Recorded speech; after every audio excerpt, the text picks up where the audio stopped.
Muita gente confunde a Umbanda com o Candomblé, mas por conta dessa confusão, o primeiro terreiro de Umbanda teve uma relação muito íntima com o Candomblé.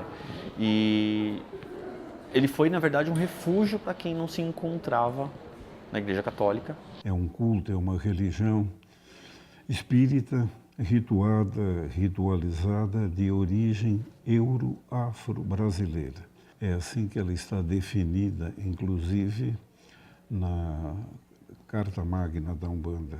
Não existe uma única Umbanda, existem várias Umbandas e cada uma delas tem um direcionamento, ela é mais kardecista ou cristã, outras mais africanas, algumas mais indígenas e algumas com aspectos mais orientais. A Umbanda ela é legítima, ela é real, ela é de fato verdadeira, assim como as demais religiões.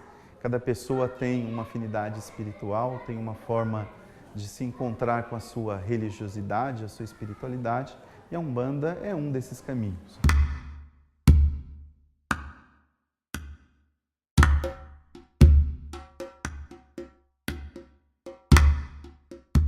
Quando você não conhece o primeiro aspecto de qualquer assunto é o pré-conceito sobre algo. Então as pessoas possuem sim um pré-conceito sobre a Umbanda ou as religiões afro-brasileiras. As pessoas não sabem que a Umbanda é brasileira. As pessoas não sabem que a Umbanda foi fundada por um branco pobre. É uma coisa que as pessoas também não sabem, não entendem. Elas acham que orixá é concorrente de Deus. Ah, mas vocês acreditam em Deus? Eu acho que eu acredito em Deus. E por que existe orixá? É porque orixá é o nome que a gente dá para as energias que são, né, necessárias. A Umbanda é sinônimo de macumba, você não é bem visto de certa forma. As pessoas ainda veem com um certo ceticismo e talvez veem como uma seita, né? Aquela história de macumba, despacho e assim por diante. Não é uma religião como outra qualquer. Tem seus dogmas, seus ritos, seus fundamentos. A macumba é denominação que na África é um instrumento que é feito de uma árvore. Então é só um instrumento musical que foi tirado de uma casca de árvore e ela serve para muitas coisas. A Umbanda ela é a caridade. É uma forma de você pedir proteção e também ajudar as pessoas que são desenvolvidas a praticar a caridade, que é a missão deles. O terreiro é a prática da caridade, ele é simples, é simplório, mas é assim que a espiritualidade quer que seja.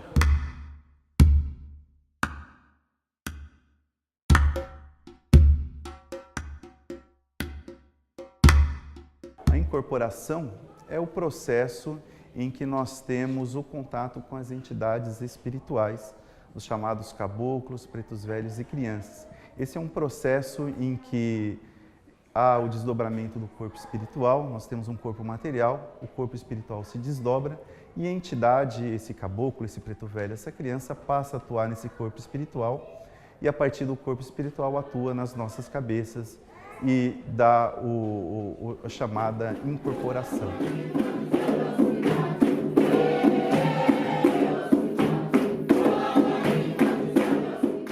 Uma manifestação de seres, eu vou falar seres entre aspas, que a gente denomina espíritos, que já foram encarnados, morreram e estão voltando numa época depois de muitos anos, incorporam na gente para falar para você ou para vocês o que Deus quer que fale. Deus não pode falar conosco, né? Então ele manda um mensageiro. Esse mensageiro vem através de mim, de outras pessoas, e fala o que vocês precisam ouvir.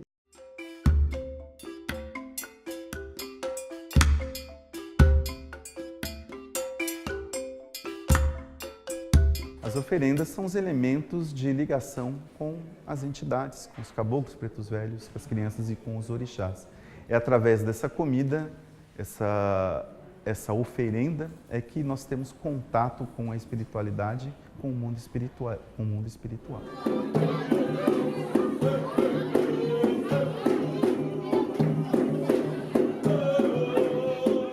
As oferendas são feitas para agradar as entidades espirituais. Isso já é uma coisa africana, que nós, humanistas, seguimos, oferecemos fruta para os caboclos da mata, oferecemos doces para as crianças no dia de trabalho que nem agora vai ter. Essas oferendas são agrado espirituais para certas entidades.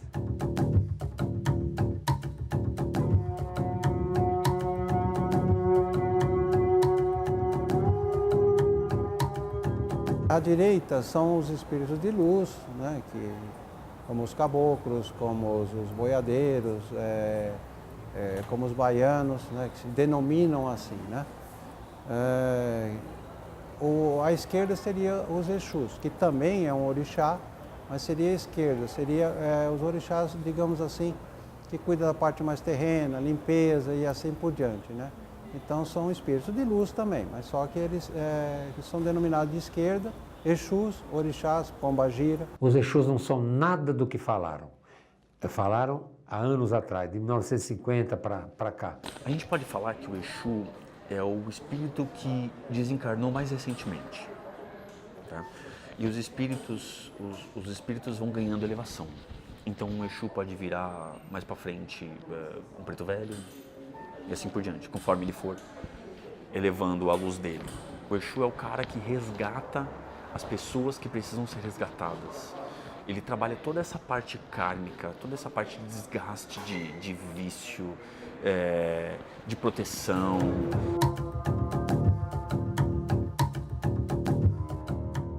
Eles são os guardiões e as guardiãs da nossa religião, da Umbanda. Eles formam os protetores espirituais, os atuantes diretos dos caboclos, dos pretos velhos e das crianças. O Exu é o que cuida de todas as passagens, ele é o que dá a vida pra gente, né? O Exu é o sangue. Ele ainda é o senhor da comunicação, o senhor das encruzilhadas, o senhor do destino, aquele que executa a lei, que faz acontecer as coisas, né? O Exu é poderoso, o Exu tem força, então as pessoas sim têm medo de Exu. As pombagiras são as companheiras dos Exus. Elas também vêm para fazer os trabalhos que são feitos. Você vem para limpar toda essa energia ruim que ficou e as pombagiras levam para determinados locais, os Exus levam para determinados locais.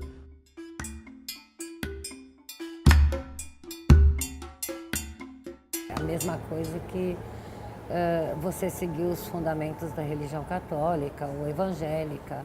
A Umbanda tem fundamentos e eu considero que seja uma religião. É que não há sacrifício de animais. Isso é um fundamento da Umbanda. Isso não muda. É como roupa branca.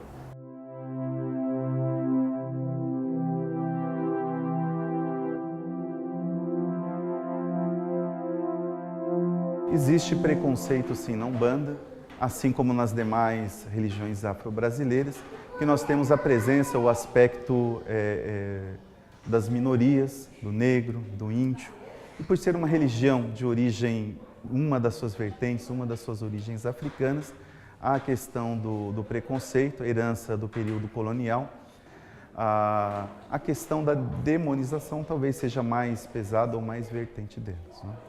A gente pode fracionar isso, tipo 33% por ignorância, 33% por culpa nossa, eu diria, por culpa de quem é frequentador da religião, é óbvio, e 33% por desconhecer. Dentro da ignorância, desses 33% de ignorância que a gente tem, você tem o racismo, você tem o fato de todo mundo achar que é uma religião de negro, né? Você tem o fato de todo mundo achar que é uma religião que só faz maldade.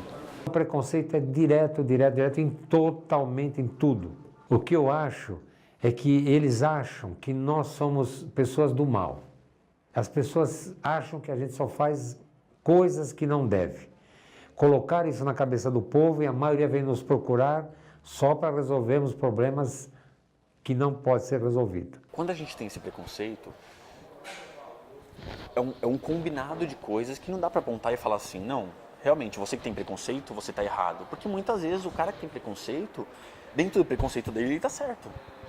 Eu nasci nessa religião, eu vivo essa religião todos os dias, uso os meus fios de conta, os meus elequês, eu leciono com esses elequês, eu tenho a minha vida profissional com eles e as pessoas me respeitam pela minha religião e por aquilo que eu sou. Eu espero a pessoa primeiro me conhecer meu caráter, minha índole, conviver comigo.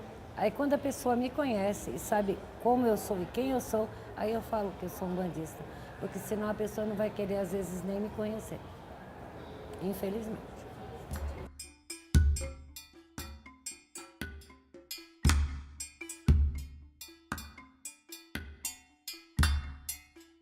Eu conheci a Umbanda como a maior parte das pessoas conhece. Algum problema dentro de casa e recorre a ela. Meu pai havia falecido há uns 2 ou 3 meses e foi uma morte abrupta. Ele teve um infarto fulminante dormindo e a minha mãe sofreu muito nesse tempo. Ela ficou 2, 3 meses sem sair do quarto, sem se alimentar, sem nada.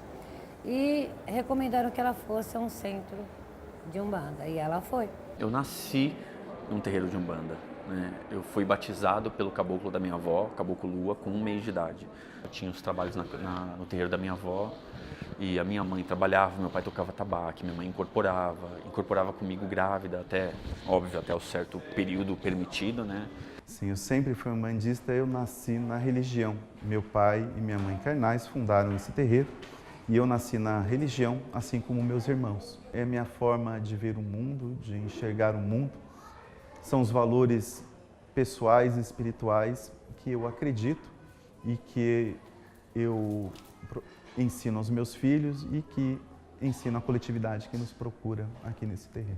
E a partir daí eu comecei a frequentar e uma vez por semana a gente ia até lá, tomava nosso passe, por aí vai. Eu ia porque eu gostava da energia. Eu gosto dos atabaques, eu gosto das músicas, eu gosto da energia que tem dentro de uma casa, um centro de Umbanda.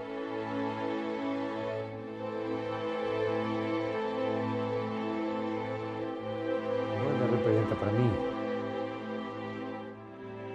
Ela representa para a minha vida. Eu estou há 42 anos sem uma festa na sexta-feira, sem uma festa no dia que eu tenho meus trabalhos. Para mim, ela representa a minha vida nesses últimos anos que eu tenho.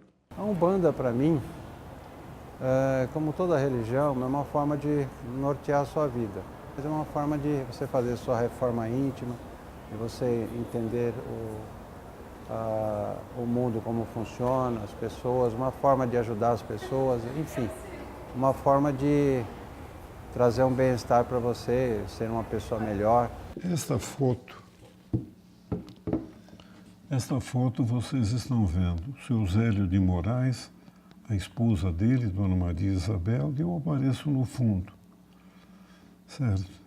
É de 72 essa foto. A minha senhora foi quem fez a foto.